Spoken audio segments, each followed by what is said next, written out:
Менин атым Ишангүл. Мен майып төрөлгөнмүн. Атам мени карагысы келбедиби, айтор таштап кеткен экен. Кереги жок кыздын мага кереги жок. Кызыңды өзүң багып ал. Мага баары карап, күлүп, шылдыңдаша беришчү.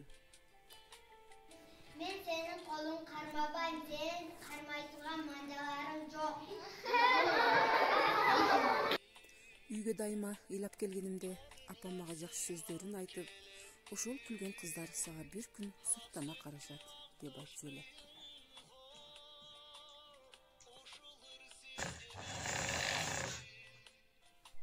Апамдын колдоосу менен бычык тигүү өнөрүн үйрөнүп алдым.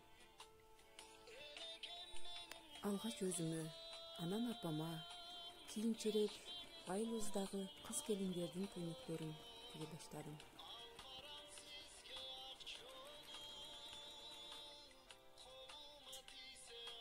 Азыр менин жашоом такыр өзгөргөн.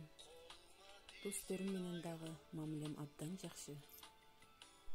Аларга мектепке кийчү кийимдерди тигип беремин. Мектепте дагы эң мыкты окуучулардын катарын толуктадым. Ар кандай конкурстарга катышып, ийгиликтерге жетиштим.